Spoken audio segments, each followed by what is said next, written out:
Bienvenidos a Geopolítica. Soy Francisco Tudela. El día de hoy tenemos una secuencia de acontecimientos que son enormemente importantes para el destino del mundo. El 28 de febrero hubo una reunión en la Casa Blanca en la cual Zelensky, el presidente Trump y el vicepresidente J.D. Vance tuvieron discusiones con el presidente ucraniano Zelensky.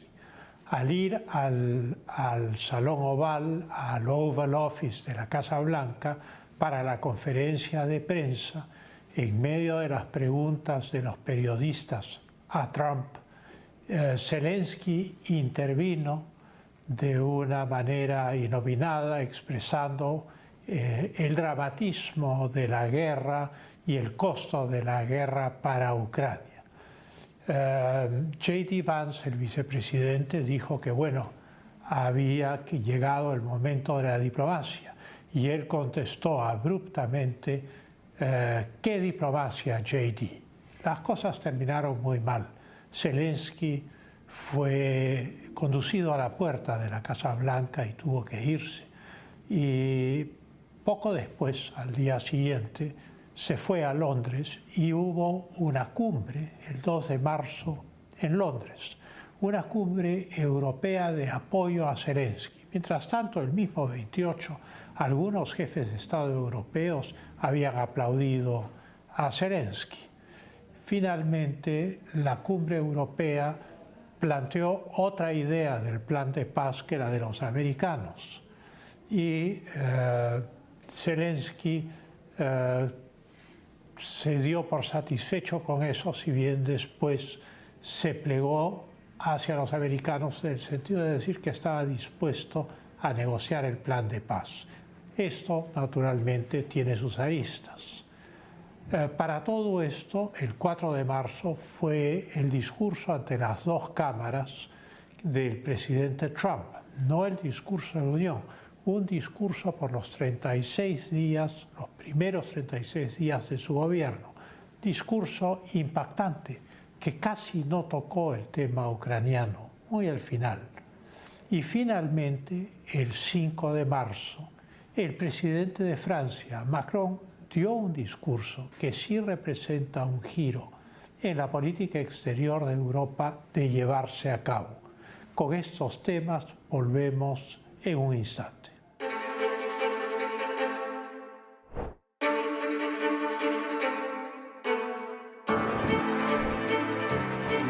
Miles de personas en una operación a gran escala que no será anunciada, según el ministerio.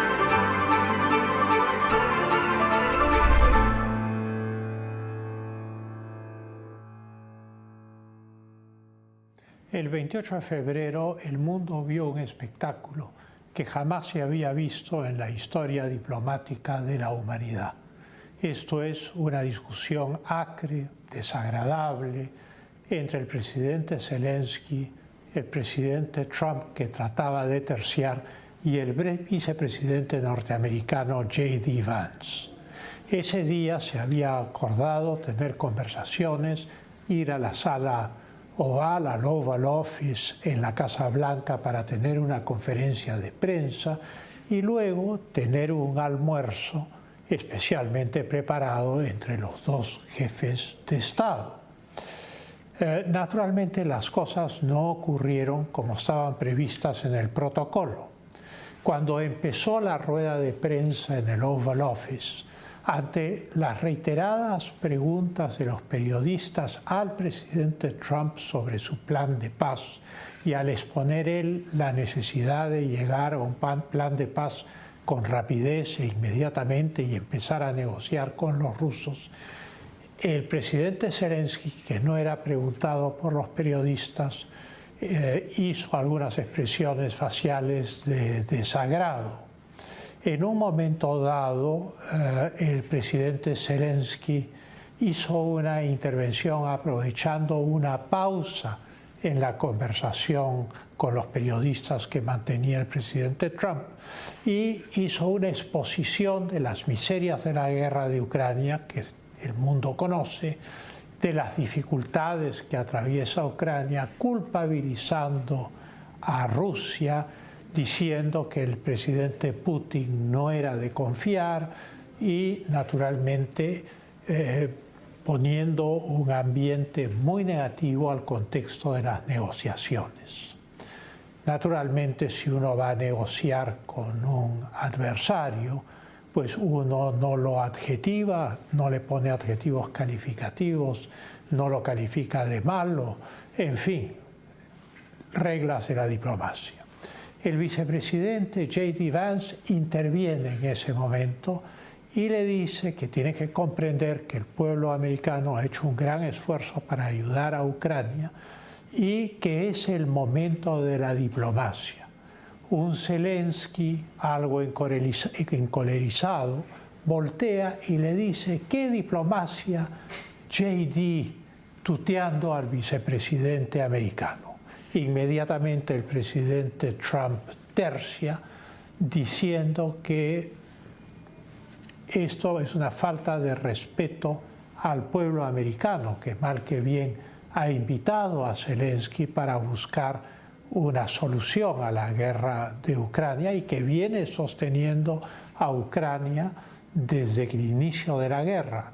Más aún, dice que nunca ha recibido las gracias de Zelensky y que no solo él, sino su antecesor, el presidente Biden, tenía la misma queja.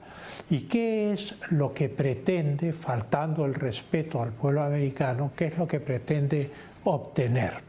Zelensky, frente a esta pregunta de qué ganaba con su intervención, repitió 2 veces: influencia, gano influencia. En pocas palabras, influía sobre el sentir de la opinión pública y para eso aprovechó la conferencia de prensa de la Sala Oval, digamos, un comportamiento nada diplomático. Y Zelensky se retiró rápidamente en su automóvil. Zelensky había aprovechado la conferencia del Oval Office para hacer un ejercicio de política que representaba y respondía a los intereses de sus socios europeos, a la posición que la Unión Europea, no toda, con la excepción de Orbán, con la excepción del nuevo canciller alemán, con la excepción de Giorgia Meloni y con la excepción de Tusk, el presidente polaco, pues la posición que la Europa de Ursula von der Leyen y la Comisión Europea sostenían. No se firmó también un tratado de minerales, diciendo Zelensky que no iba a entregar su territorio a los Estados Unidos. Los Estados Unidos le habían propuesto firmar un tratado respecto a las tierras raras para la explotación de estas tierras raras por empresas norteamericanas. Naturalmente, al no firmar este tratado, pues no se vislumbran ahora los pasos posteriores. Este desencuentro, hecho adrede, público y global, sin precedentes en la historia diplomática del mundo, es una discusión que nunca debió ocurrir en público y que ha profundizado la división de Europa y los Estados Unidos. Esto es, el proceso diplomático en sí mismo se ha vuelto más complejo, no necesariamente la posición de Zelensky, que es una posición de intrínseca debilidad en esta guerra, pero sí la relación entre Europa y los Estados Unidos. Además, los rusos, pensando en la frase de César, divide e impera, deben haber estado bastante contentos con este debate zelenskiano en el Salón Oval de la Casa Blanca. Esa noche, Marco Rubio dio una entrevista a CNN. Fue una entrevista que fue muy completa y en la cual respondió de manera muy precisa a las preguntas agresivas de la entrevistadora. Fue tan exitosa la entrevista para Rubio que CNN la descolgó y la colgó Forbes, O sea que esa entrevista se encuentra en el canal de Forbes. En esa entrevista lo que hizo Marco Rubio fue explicar lo impropio de la conducta de Zelensky, cosa que es obvio para cualquier persona con experiencia diplomática, fuera del golpe sensacionalista o del sentimiento antiamericano que puede existir en distintas partes del mundo, que está satisfecho con esta actitud, pero para obtener los resultados prácticos de una solución diplomática, pues evidentemente esto es impropio, esto no se hace. Pero además lo que explicó Marco Rubio es que la garantía de seguridad que pide Europa y que pedía Zelensky, esto es, antes del cese del fuego, tener una garantía de seguridad que en realidad Europa no puede proporcionar y que tenía que proporcionar los Estados Unidos, significaba garantizar un territorio que aún no estaba definido, que aún estaba en guerra y probablemente ser arrastrados a la guerra al dar esa garantía. Y por lo tanto explicó que esto no era posible. Y explicó lo del Tratado de Minerales. El Tratado de Minerales no es simplemente un tratado para entregar los minerales a los Estados Unidos, es para explotarlos en beneficio de Ucrania. El 50% de todos los beneficios de la explotación de tierras raras en Ucrania hubieran ido a la reconstrucción y la reestructuración de Ucrania. Esto es, ninguna concesión minera en ninguna parte del mundo reporta a un Estado el 50% de los beneficios de una explotación minera.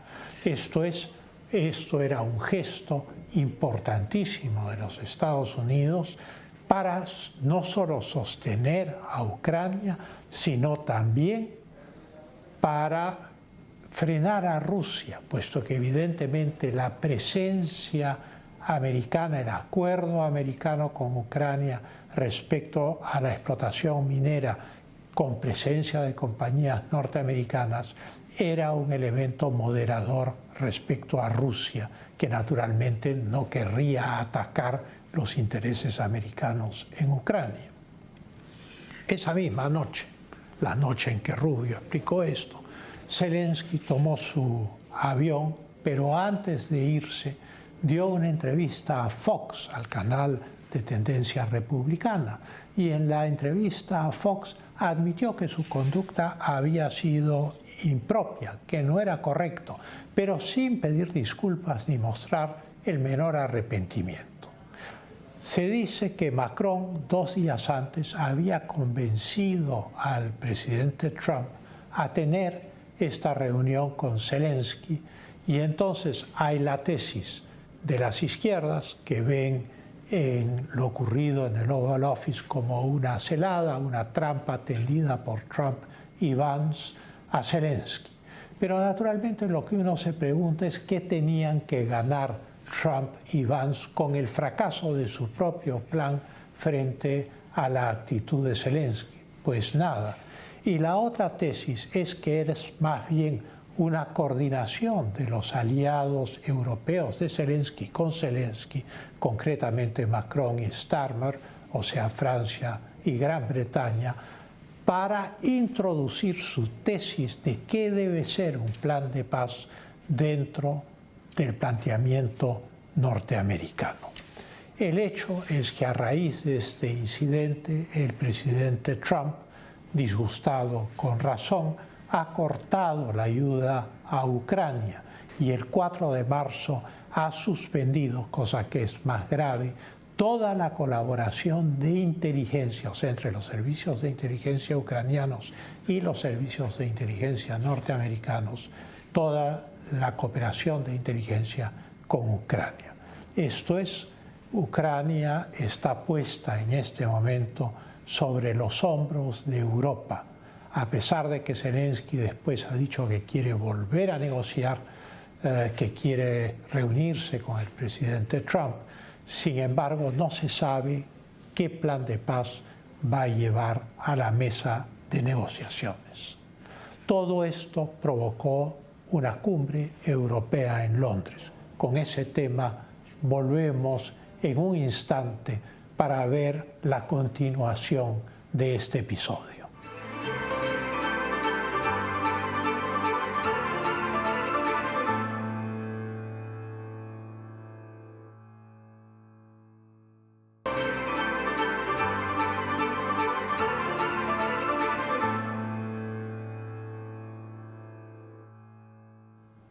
Bueno, como decíamos, el presidente Zelensky partió de la Casa Blanca, dio su entrevista en Fox y de ahí se fue al aeropuerto y se fue a Londres en su avión.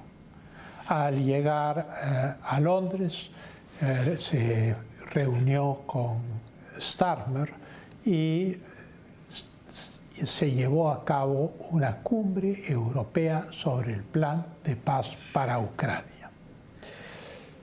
No una cumbre de la Unión Europea, puesto que ni Ucrania ni el Reino Unido forman parte de la Unión Europea, ni de la OTAN, puesto que los Estados Unidos, Hungría, forman parte de la OTAN y no estaban presentes. Giorgia Meloni, en una reunión previa a la cumbre el mismo día, porque llegó temprano, hizo una afirmación muy fuerte. Le dijo a Starmer, frente a la prensa, que no debía fomentarse la división de Occidente. En pocas palabras, si uno toma la frase evangélica, lo que Giorgia Meloni le estaba diciendo a Starmer es que una casa dividida contra sí misma no puede prevalecer. Valiente la primera ministra italiana, que además en la cumbre sostuvo la tesis de que no había que separarse de los Estados Unidos de América y del presidente Trump y que había que hacer un esfuerzo conjunto.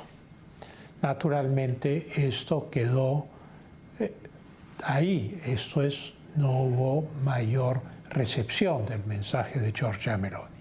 La cumbre europea, la cumbre de Londres, no pudo articular un plan que pudiese excluir a los Estados Unidos. O sea, toda la conversación giraba alrededor de continuar la guerra para obtener una paz justa, sin nunca definir qué es una paz justa. Paz justa puede ser que Ucrania gane la guerra y expulse a Rusia del Donbass, de Mariupol y de Crimea, pero eso es altamente improbable, dada la realidad en la cual se encuentra esa guerra en este momento, ¿no? También plantearon los europeos la tesis, además de continuar la guerra, de financiarla. Esto es, Ursula von der Leyen, la presidenta de la Comisión Europea, dijo que debía darse 3.500 millones de euros a Ucrania para proseguir el conflicto, para aumentar además no solo los gastos de defensa de Ucrania, sino que en general los países europeos tenían que hacer un gran esfuerzo para aumentar sus propios gastos de defensa, cosa que ya el presidente Trump les había dicho en su mandato anterior. Zelensky, el presidente de Francia, Macron y el primer ministro del Reino Unido, Keir Starmer, acordaron entonces que ellos llevarían un plan de paz para consideración del presidente Trump, para consideración de los Estados Unidos. Esto es otro plan de paz en la cual la guerra se proseguía, a diferencia del plan de paz americano, que era buscar un cese del fuego inmediato ahí donde se encuentran las tropas en este momento. Naturalmente, el otro plan de paz con los Estados Unidos y el llevarlo a consideración de los Estados Unidos es una admisión de que el negociador principal son los Estados Unidos de América y que sin ellos no hay paz posible. El mismo 28 de febrero, antes de esta cumbre europea, en el incidente del Oval Office, salió el presidente Macron de Francia, el presidente Pedro Sánchez de España, a felicitar a Zelensky por su actitud en el Oval Office.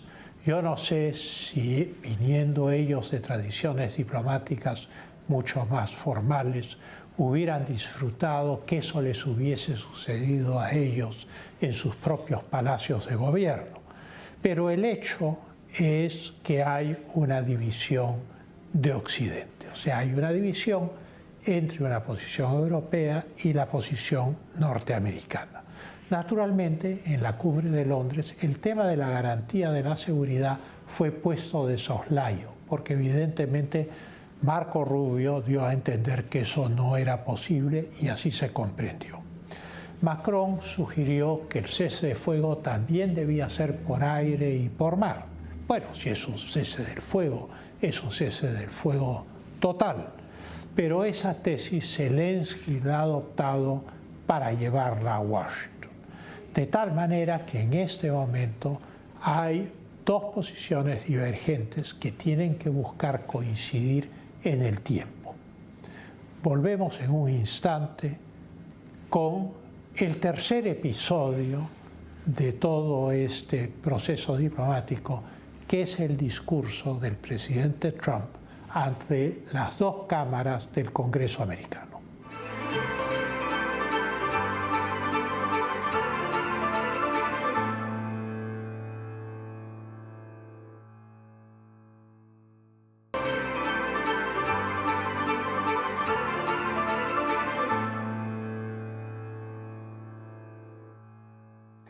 Dos días después de la cumbre europea, el presidente Trump se dirige en un discurso de 100 minutos a ambas cámaras del Congreso.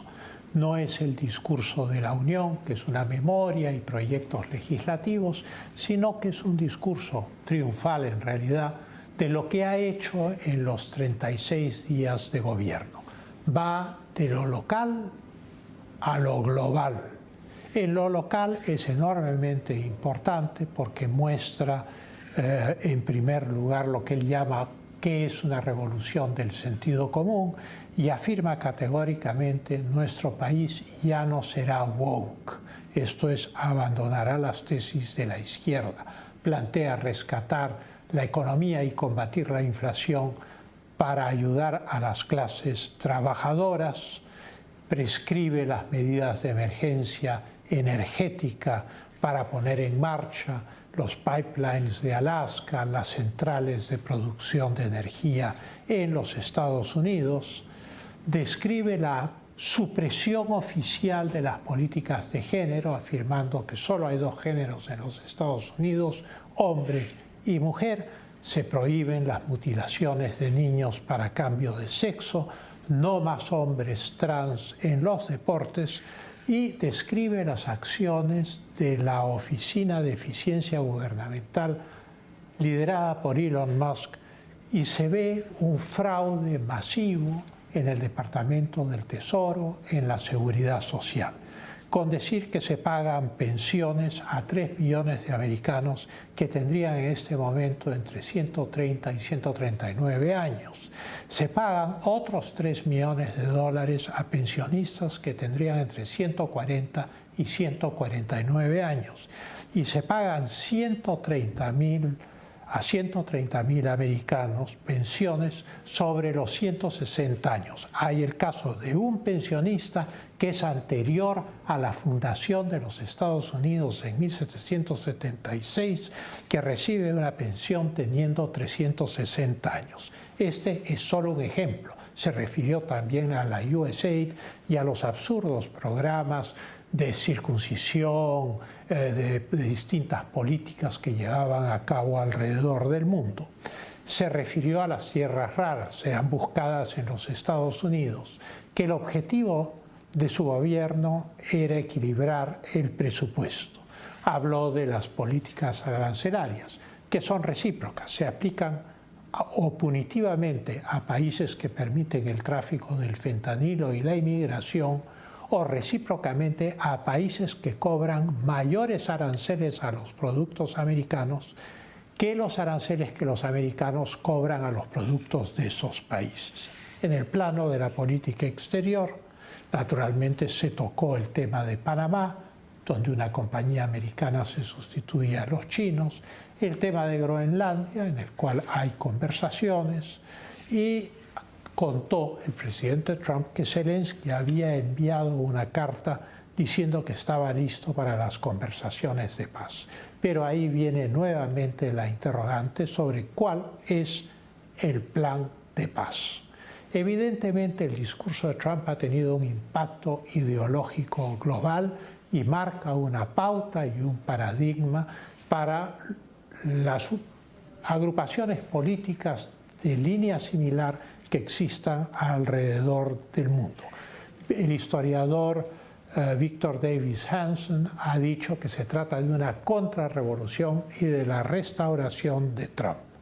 Todo dicho además con un lenguaje sin ambigüedades para darle gusto ideológico a nadie. Sin embargo, este discurso exitoso en los Estados Unidos, con un buen reflejo en las bolsas de valores, que son un indicador cierto del impacto político de lo que se dice, tuvo una réplica. El 5 de marzo, al día siguiente, el presidente Macron de Francia dio un discurso a la nación y dijo que Francia y Europa no debían regirse ni por Washington ni por Moscú, que Francia tenía una fuerza nuclear propia, cosa que es cierta, que es 70% más poderosa que la británica y no tiene doble llave. Eso significa que los británicos, para usar sus armas atómicas, necesitan la autorización de los Estados Unidos. Macron señaló que él, como presidente de Francia, era el único responsable del uso del arma nuclear para la defensa de Europa y planteó una política de rearme y de reconstrucción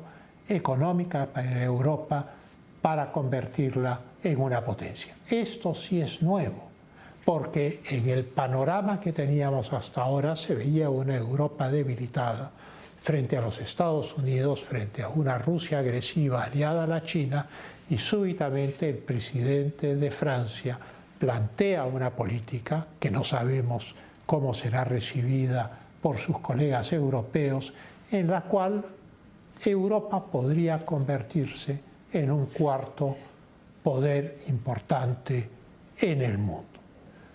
Para concluir, podemos decir que Zelensky aprovechó el momento para presentar la tesis europea, pareció después plegarse al plan norteamericano, pero no sabemos cómo se va a conciliar el plan europeo con el norteamericano, puesto que Zelensky es el vocero del plan europeo. Y el discurso de Trump muestra una cascada de logros en solo 36 días que tiene que haber sido preparada con 4 años de anticipación. Esto es antisocialismo, anti-woke. Es el inicio, estamos viviendo el inicio de una era de grandes transformaciones, como se vivió después de la caída del muro de Berlín y la Unión Soviética.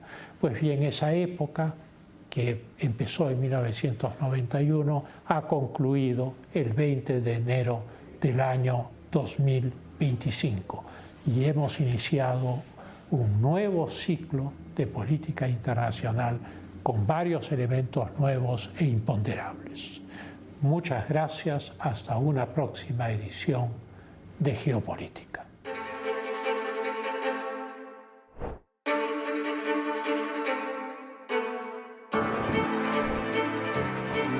Miles de personas en una operación